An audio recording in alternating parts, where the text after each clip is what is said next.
السلام علیکم معزز سامعین، آج ہم آپ کو حضرت فاطمہ الزہرا رضی اللہ عنہ کی نکاح کا واقعہ بتائیں گے۔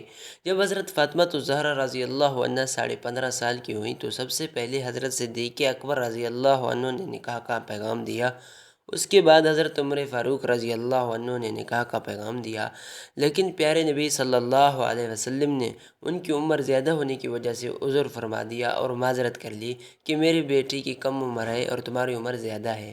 اس کے بعد حضرت علی رضی اللہ عنہ، جن کی عمر 21 سال ہو گئی تھی، انہوں نے خود حضور صلی اللہ علیہ وسلم کی خدمت میں حاضر ہو کر اس نعمت عظمیٰ کے عطا فرمانے کی درخواست کی۔ ان کی درخواست کو سن کر اللہ تعالیٰ کی طرف سے یہ حکم آیا کہ یہ رشتہ منظور کر لیا جائے۔ چنانچہ آپ صلی اللہ علیہ وسلم نے ان کی درخواست قبول فرما لی اور منگنی ہو گئی۔ اس کے بعد آپ صلی اللہ علیہ وسلم نے حضرت انس رضی اللہ تعالیٰ عنہ سے فرمایا، اے انس، جاؤ، ابو بکر، عمر، عثمان، طلحہ، زبیر اور انصار رضی اللہ عنہم کی ایک جماعت کو بلا کر لاؤ۔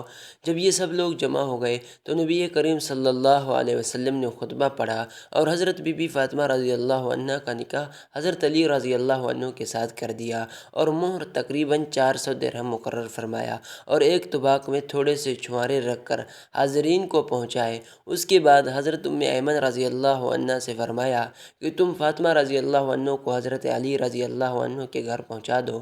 چنانچہ حضرت ایمن رضی اللہ عنہ کے ہمراہ نبی کریم صلی اللہ علیہ وسلم نے خاتون جنت کی رخصتی فرما دی۔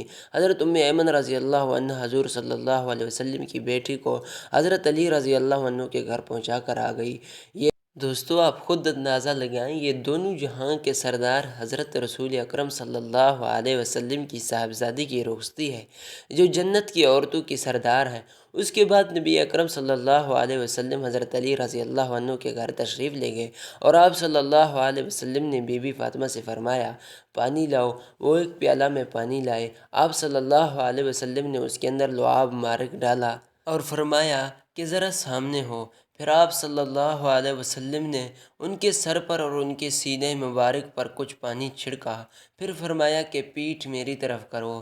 پھر ان کے دونوں شانوں پر پانی چھڑکا اور پھر دعا دی کہ اے اللہ، میں ان کو اور ان کی اولاد کو شیطان مردود کی شر سے آپ کی پناہ میں دیتا ہوں۔ پھر ان سے فرمایا کہ باقی پانی تم پی لو۔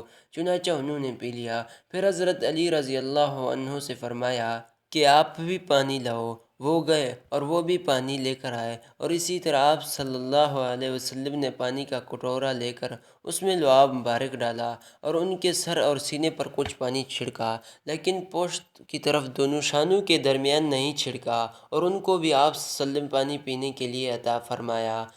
حضرت فاطمہ رضی اللہ عنہ کا جہیز میں نبی اکرم صلی اللہ علیہ وسلم نے چند چیزیں عطا فرمائیں، جن میں 4 گدھے، 2 رضائی، 2 چاندی کے بازو بند، 1 چادرہ، 1 تکیہ، 1 پیالہ، 1 مشکیزہ اور 1 چکی آٹا پیسنے کے لیے۔ ایک روایت میں آتا ہے کہ 1 پلنگ بھی آپ صلی اللہ علیہ وسلم نے عطا فرمایا۔ یہ چیزیں آپ صلی اللہ علیہ وسلم نے حضرت فاطمہ رضی اللہ عنہ کو ان کے جہیز میں عطا فرمائی۔